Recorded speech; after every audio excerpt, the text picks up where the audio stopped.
Bapak, Ibu, saudara-saudara yang dikasihi Tuhan, selamat malam, shalom. Kita akan memulai ibadah keluarga pada malam hari ini. Marilah kita menyambut firman Tuhan yang hadir di tengah-tengah persekutuan kita. Dalam memasuki minggu Advent kedua, kita dipanggil untuk menjadi terang lilin kasih Advent buat keluarga kita. Sebagaimana yang disimbolkan melalui rangkaian lingkaran Advent yang tidak terputus. Di dalam keutuhan yang dijalin dan diikatkan dalam belas kasih Kristus. Kiranya ibadah ini menguatkan iman kita serta memampukan kita dalam menjalankan firman-Nya. Jemaat diundang berdiri, kita memuji keagungan nama-Nya yang ajaib dalam hidup kita.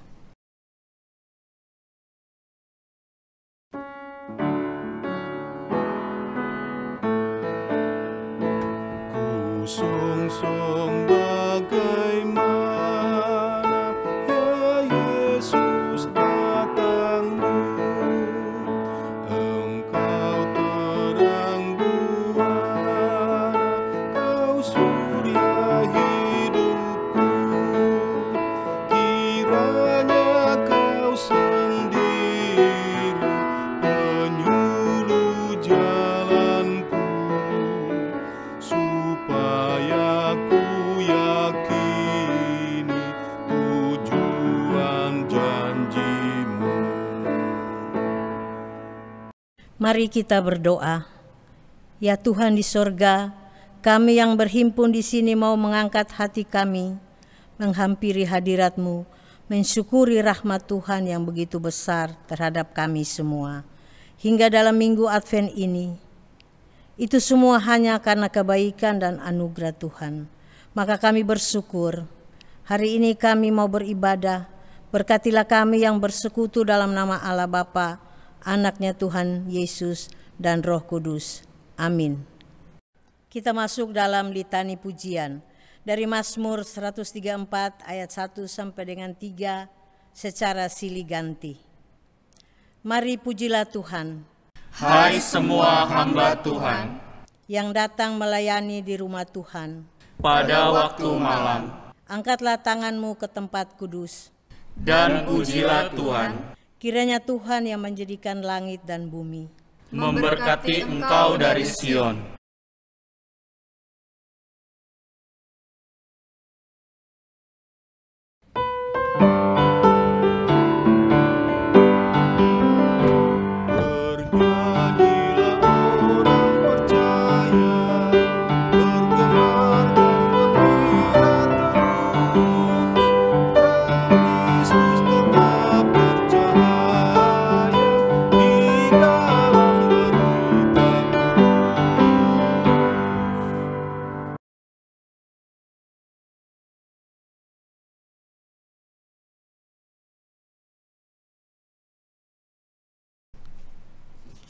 Saudara-saudara yang dikasihi di dalam Tuhan Yesus Kristus, kita akan masuk dalam pelayanan firman Tuhan.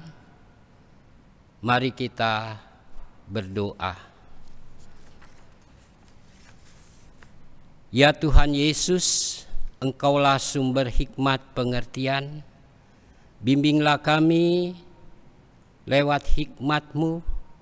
Kuasa Roh-Mu yang kudus menyinari hati dan pikiran kami, baik hamba-Mu dan kami umat yang mendengar, boleh menyatakan kebenaran firman-Mu dalam kehidupan kami setiap hari, agar di tengah-tengah segala tantangan pergumulan, kami tetap mengandalkan Tuhan sebagai penolong kekuatan dan pengharapan kami. Di dalam nama Tuhan Yesus kami berdoa. Amin. Jemaat yang dikasihi oleh Tuhan Yesus Kristus, marilah kita berdiri untuk kita membaca dan mendengar pembacaan firman Tuhan. Firman Tuhan akan kita baca dalam kitab Injil Markus pasal 1 ayat 29 sampai ayat 34 yang menyatakan, sekeluarnya dari rumah ibadat itu, Yesus dengan Yakobus dan Yohanes pergi ke rumah Simon dan Andreas. Ibu mertua Simon terbaring karena sakit demam. Mereka segera memberitahukan keadaannya kepada Yesus. Ia pergi ke tempat perempuan itu dan sambil memegang tangannya, ia membangunkan dia, lalu lenyaplah demamnya. Kemudian perempuan itu melayani mereka. Menjelang malam,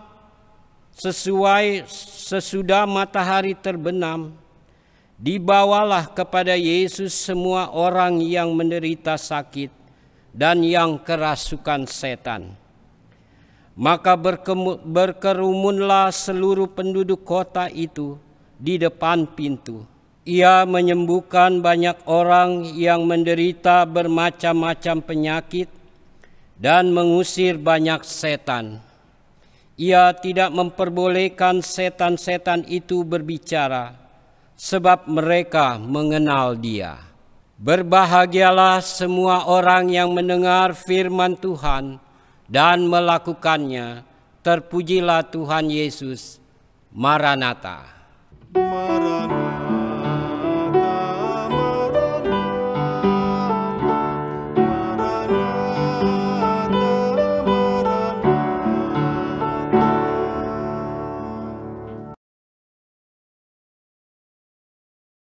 Saudara-saudara, jemaat yang dikasihi di dalam Tuhan Yesus Kristus,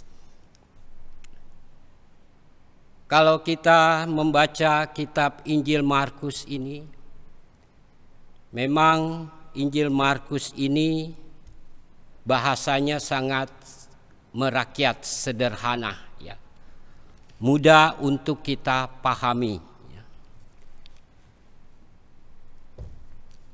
Nah, kitab Injil Markus ini mau menyatakan tentang siapa Yesus itu kepada para pendengar yang kebanyakan bukan orang-orang Yahudi. Nah, sehingga istilah-istilah bahasa Ibrani atau orang-orang Yahudi terkadang harus diterjemahkan oleh penulis Injil Markus. Nah, kalau kita perhatikan di dalam Injil Markus ini, dia mau menyatakan tentang siapa Yesus. Karena keempat Injil pun berbeda-beda menyatakan tentang siapa Yesus itu. Kalau dalam Markus ini pasal 1 ayat 1, di situ dikatakan, inilah permulaan Injil tentang Yesus Kristus anak Allah. Jadi kitab Markus menyatakan Yesus sebagai anak Allah. Nah, kitab Injil Matius menggunakan istilah anak Daud. Dalam Matius 1 ayat 1 bisa kita baca. Yesus dikatakan sebagai anak Daud. Karena kitab Injil Matius, para pendengar adalah orang-orang Yahudi kebanyakan yang menantikan Mesias dari keturunan Daud. Sehingga penulis Injil Matius mau menekankan inilah Mesias yang sesungguhnya dari keturunan Daud.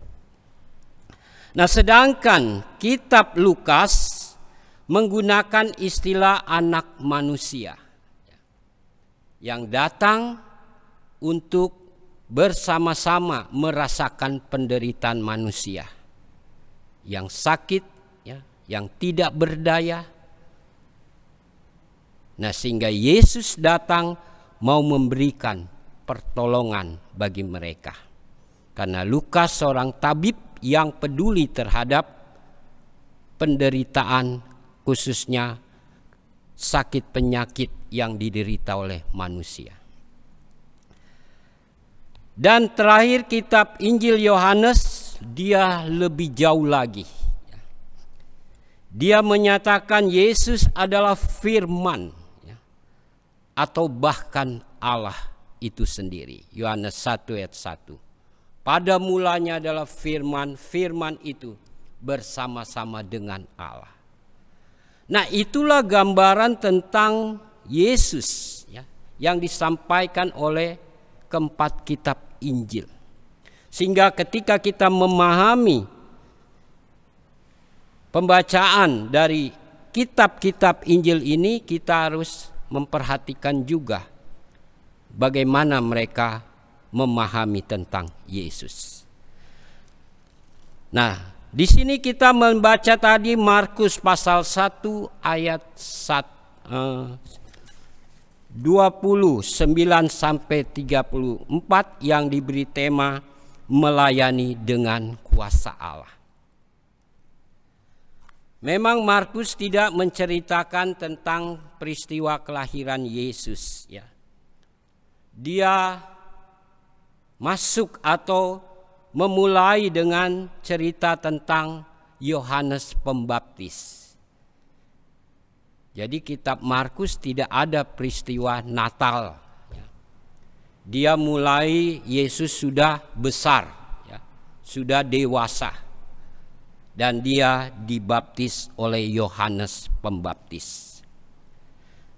Nah, kita perhatikan dalam pasal 1 ayat 1 dikatakan oleh firman Tuhan demikian. Inilah permulaan Injil tentang Yesus Kristus anak Allah.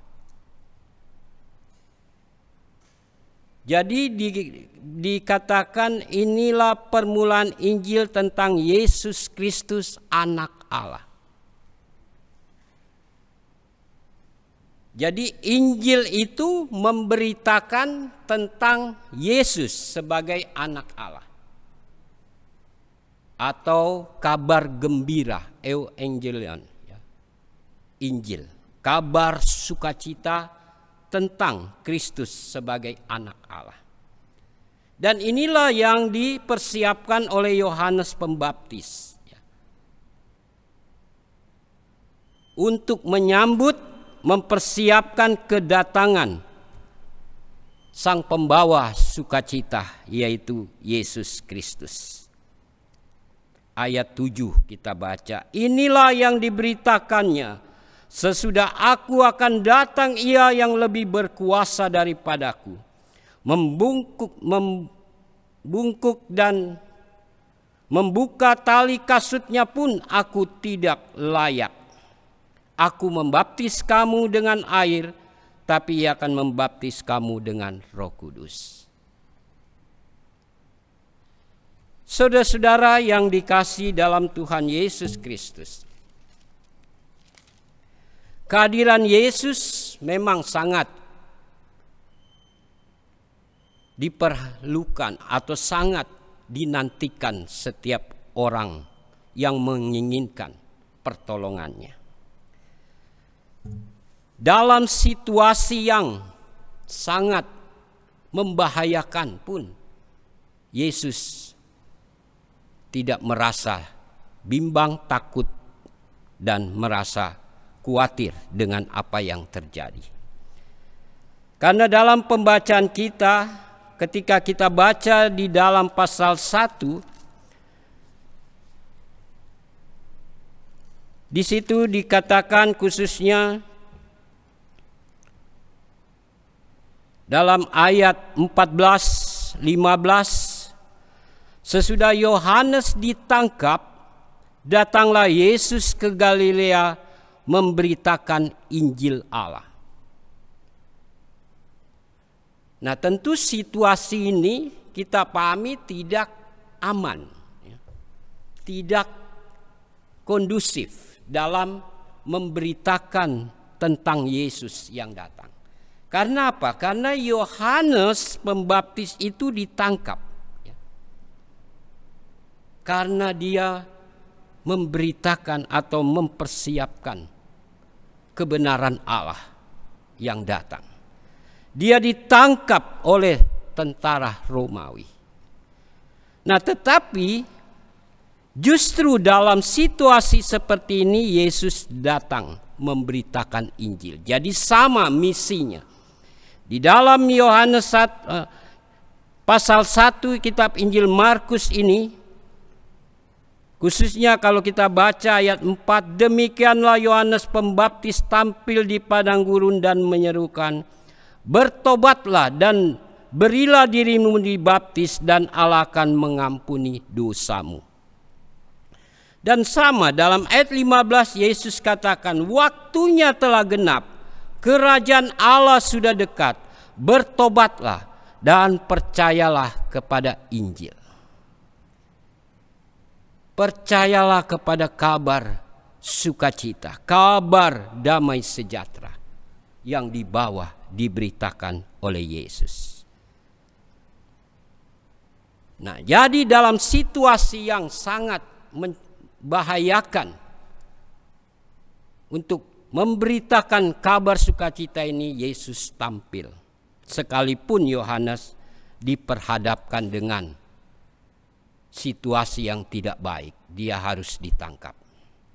Nah, tetapi Yesus justru pergi memberitakan Injil. Nah, dalam pembacaan kita tadi kita baca bagaimana Yesus menyembuhkan mertua dari Simon Petrus yang hanya sakit demam. Tapi Yesus justru datang untuk memberi kesembuhan. Dia tidak memandang sakit itu ringan atau berat, tapi di sini dia datang mau menyatakan kuasanya. Dia mau menyatakan tujuannya, yaitu membawa kabar baik, membawa pemulihan, kesehatan, dan kedamaian. Saudara-saudara yang dikasih dalam Tuhan, apa yang Yesus lakukan ini mau menunjukkan bagaimana ia peduli terhadap yang lemah, yang sakit, yang menderita. Ia datang hanya dengan menjamah perempuan, ibu mertua Simon ini lalu sembuh. Nah, sehingga saudara-saudara kalau kita memperhatikan peristiwa-peristiwa yang ajaib, peristiwa-peristiwa yang menghebohkan orang banyak itu dengan kesembuhan, dengan pengusiran kuasa-kuasa jahat, kita mengatakan itu adalah hal yang ajaib. Nah, tetapi saudara-saudara, bagi Allah, bagi Yesus sendiri itu adalah suatu tanda kekuasaannya atas segala sakit penyakit, atas segala kuasa-kuasa jahat. Jadi menunjukkan dia melebihi kekuatan-kekuatan yang ada di dunia ini. Bahkan sakit penyakit dapat disembuhkan. Bahkan dia mengusir roh-roh jahat untuk diam, untuk tidak memberi kesaksian tentang Yesus. Ayat terakhir kita baca, ia tidak memperbolehkan setan-setan itu berbicara sebab mereka mengenal dia. Inilah saudara-saudara hal yang indah, hal yang sangat penting bagi kehidupan kita. Sehingga orang banyak mendengar kesaksian, pelayanan yang Yesus nyatakan, sehingga dia didatangi oleh banyak orang sakit yang ingin memperoleh kesembuhan. Jadi di sini orang-orang itu datang kepada Yesus, Mereka berkumpul setelah hari Sabat tiba. Hari Sabat berakhir. Mereka datang malam-malam ke rumah Simon Petrus untuk menjumpai Yesus, memperoleh kesembuhan. Nah, saudara-saudara, disinilah Yesus melayani orang banyak. Dia memberitakan tentang kasih Allah, keselamatan, pemulihan, kesembuhan bagi setiap orang. Hanya Tuhanlah yang sanggup melakukan itu. Karena Dia adalah anak Allah. Dia adalah wujud dari firman itu. Berita sukacita yang harus dinyatakan bagi manusia. Nah, oleh karena itu, saudara-saudara yang kekasih, saat ini kita diperhadapkan dengan berbagai cobaan masalah. Pandemi COVID-19 yang masih mewabah di negeri kita. Bahkan kita demam pun tidak boleh sembarangan kita berinteraksi. Walaupun kita belum tahu demam karena apa ini. Sakit karena pandemi atau demam biasa, tetapi itu sudah membawa ketakutan, kekhawatiran dalam hidup kita, bahkan orang lain. Nah, sehingga saudara-saudara, sakit penyakit ini adalah suatu hal yang sangat membatasi kehidupan manusia. Membuat manusia tidak lagi dapat bekerja dengan baik. Nah, di sini Yesus memberi kesembuhan bagi ibu mertua Simon Petrus. Kita lihat setelah sembuh ibu ini, lalu ya, ayat yang ke-31 bagian akhir, kemudian perempuan itu melayani mereka. Jadi setelah sembuh, kesembuhan yang sempurna, tanpa perlu istirahat lagi, perempuan itu melayani Yesus, ya, bahkan murid-murid yang lain dan orang banyak. Jadi dengan sukacita akhirnya perempuan ibu mertua Petrus ini memberi diri untuk melayani Yesus. Nah, saudara-saudara yang kekasih, inilah hal yang penting. Inilah hal yang harus kita nyatakan dalam hidup beriman. Ketika kita memperoleh sesuatu yang indah, kesuksesan, dapat bekerja, ya, kita memperoleh kesembuhan, memperoleh segala yang baik yang kita minta dalam doa kepada Tuhan Yesus, apakah respon kita setelah semua itu kita terima? Kita cuek-cuek saja. Ya, nanti kalau ada masalah baru datang lagi kepada Tuhan berdoa. Ketika kita belum sukses, kita belum berhasil, kita berdoa. Ketika sudah sukses dan berhasil, kita melupakan Tuhan. Begitu juga dengan segala pergumulan yang ada. Maka itu saudara-saudara, kita harus merespon apa yang Tuhan sudah berikan bagi kita dengan ketatan, dengan kesetiaan. Bukan hanya kita menerima berkat-berkatnya, tetapi kita membagikan berkat-berkat Tuhan itu. Karena Tuhan Yesus datang bukan untuk dilayani.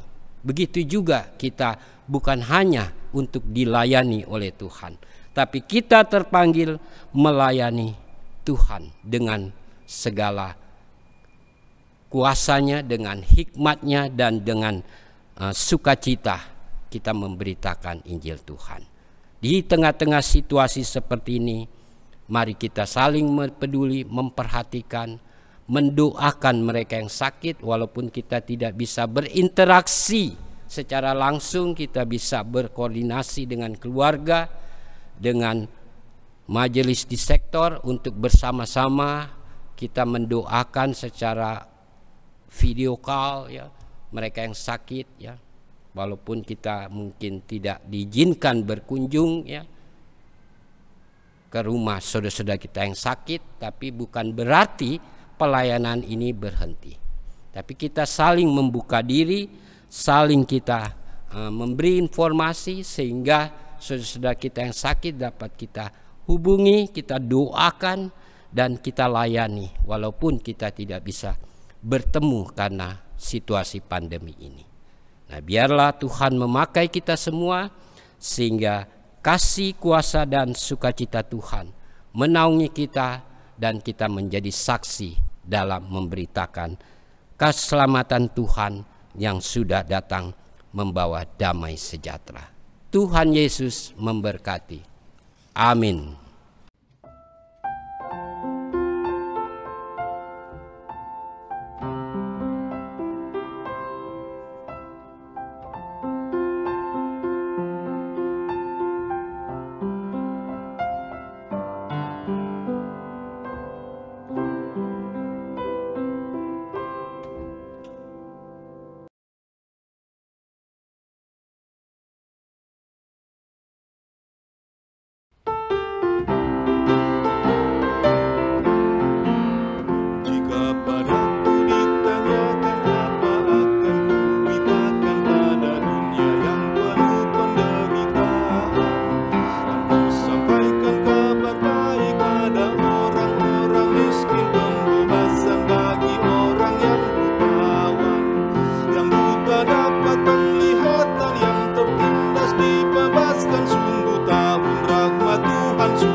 Saudara-saudara jemaat yang dikasihi Tuhan, mari kita satu dalam doa syafaat. Kita berdoa.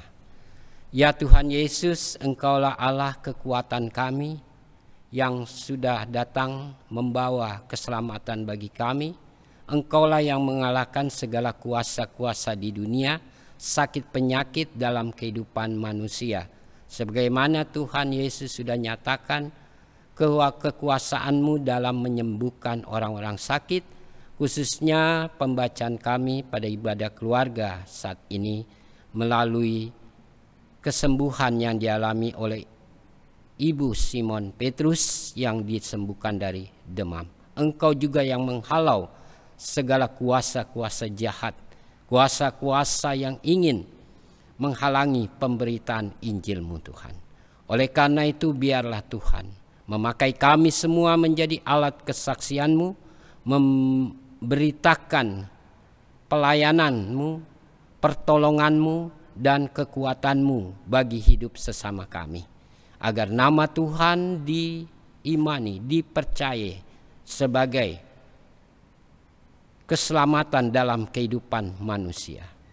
Kami berdoa saat ini untuk bangsa negara kami Indonesia. Berkatilah pemerintahan kami di tengah-tengah tantangan cobaan yang ada, khususnya pandemi COVID-19 yang masih mewabah di tengah-tengah bangsa kami, bahkan semakin bertambah orang-orang yang terjangkit virus corona ini.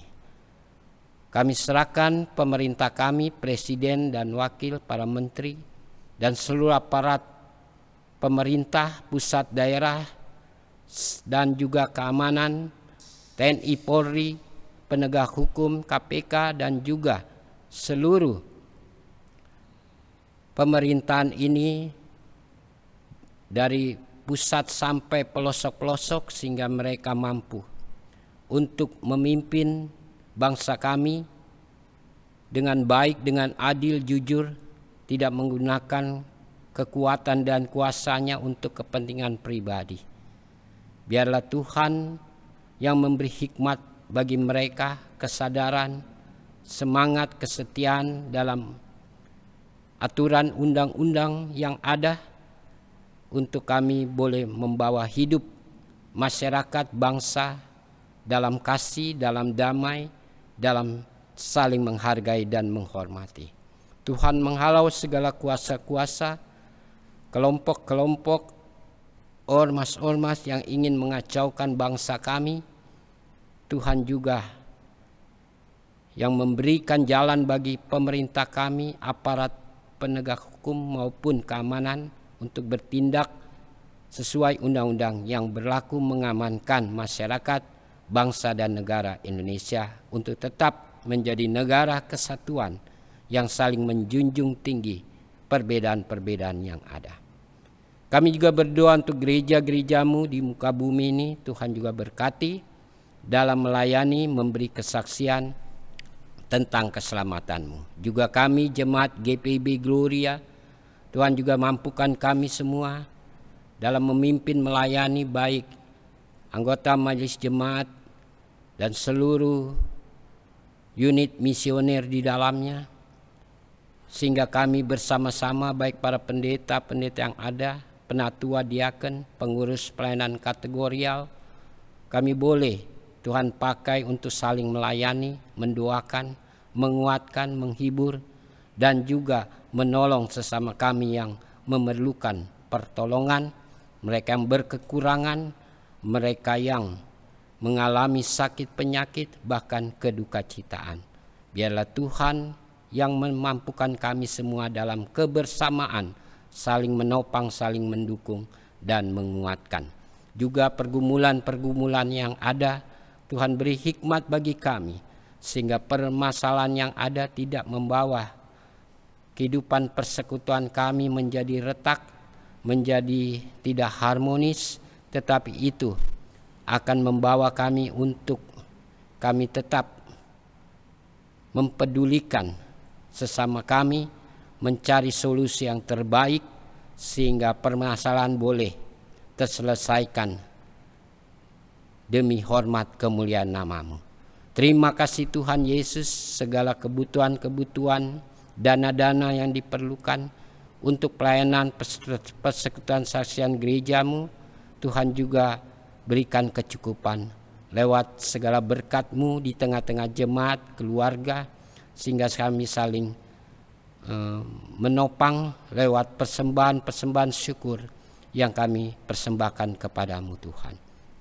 Kami juga berdoa khususnya bagi tim GDC yang mempersiapkan pemberitaan firman lewat streaming YouTube maupun rekaman, sehingga semua boleh berjalan dengan baik, persatukan mereka semua dalam cinta kasih-Mu, dalam semangat melayani. Berkati juga kesehatan kami semua, yang di rumah kami masing-masing maupun yang dalam keadaan sakit, Tuhan juga berkenan memulihkan. Tuhan juga menghindari kami dari wabah virus COVID pandemi, sehingga kami boleh terlindungi oleh karena kuasa pertolongan Tuhan saja. Terima kasih ya Tuhan Yesus, dan kami mengucap syukur untuk segala penyertaan-Mu di tahun bulan yang sudah berlalu, dan kini kami akan mengakhiri tahun 2020 juga dalam ibadah-ibadah yang boleh terlaksana di tahun 2020, dan juga segala kegiatan pelayanan gereja-Mu. Kami percaya Tuhan yang campur tangan, dan Tuhan tetap persatukan kami dalam menyambut Natal-Mu, dalam mengakhiri tahun 2020 dan memasuki tahun 2021. Biarlah kekuatan Tuhan, campur tangan Tuhan selalu menyertai kami, agar kami juga boleh dalam keadaan sehat untuk mengakhiri tahun 2020 ini, dan kami menyambut tahun baru nanti dengan pengharapan di dalam Tuhan. Terima kasih ya Tuhan Yesus. Kami bawa seluruh doa permohonan kami masing-masing dalam keluarga kami masing-masing. Berkenanlah Tuhan mendengarkannya. Dan kami percaya hanya Tuhanlah sumber pertolongan yang sejati. Biarlah nama-Mu tetap kami puji, kami sembah dan muliakan dalam situasi apapun dalam kehidupan ini. Inilah doa kami kepadamu ya Tuhan. Terima kasih ya Tuhan Yesus Kristus. Ya Tuhan, dalam pengasihan-Mu kami mohon, dengarlah doa kami. Peliharalah kami dalam nama Tuhan Yesus Kristus yang mengajar kami berdoa. Bapa kami yang di sorga, dikuduskanlah nama-Mu, datanglah kerajaan-Mu, jadilah kehendak-Mu di bumi seperti di sorga. Berilah kami pada hari ini makanan kami yang secukupnya, dan ampunilah kami akan kesalahan kami, seperti kami juga mengampuni orang yang bersalah kepada kami. Dan janganlah membawa kami ke dalam pencobaan, tetapi lepaskanlah kami daripada yang jahat.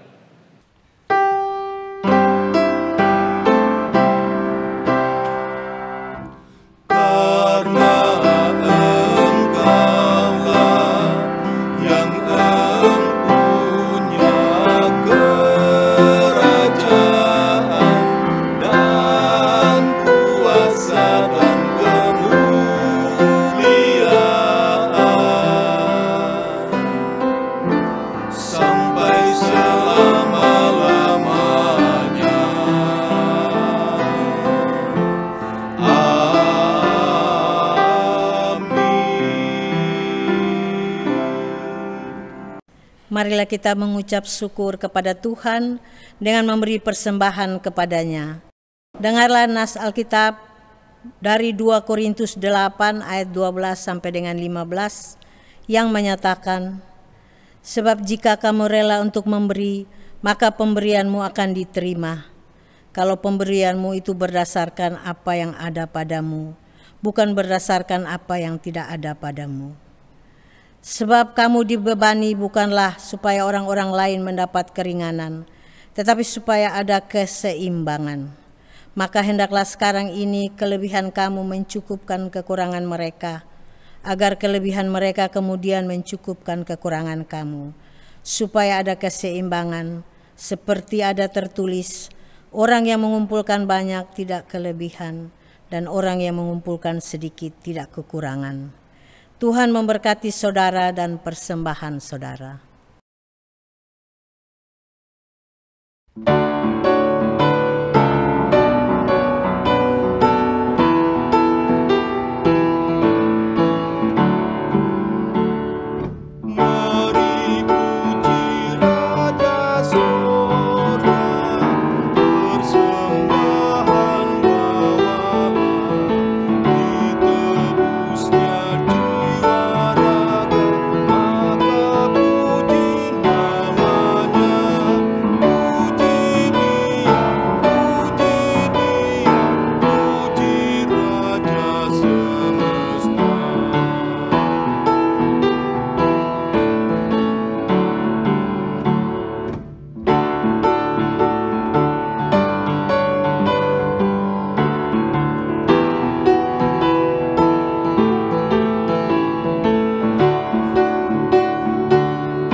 Jemaat Tuhan, mari kita berdiri dan serahkan persembahan syukur ini kepada Tuhan di dalam doa yang kita ucapkan. Tuhan, terima kasih atas berkat-Mu dalam hidup kami, dan kami yang bersyukur lewat persembahan ini. Dan biarlah semua ini boleh kami pakai untuk pelebaran karya-Mu di tengah dunia ini. Amin.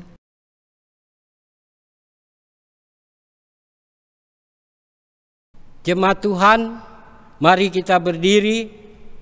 Pergilah, beritakanlah Injil melalui hidup dan kerja-Mu sehari-hari berdasarkan firman Tuhan yang telah kamu dengar.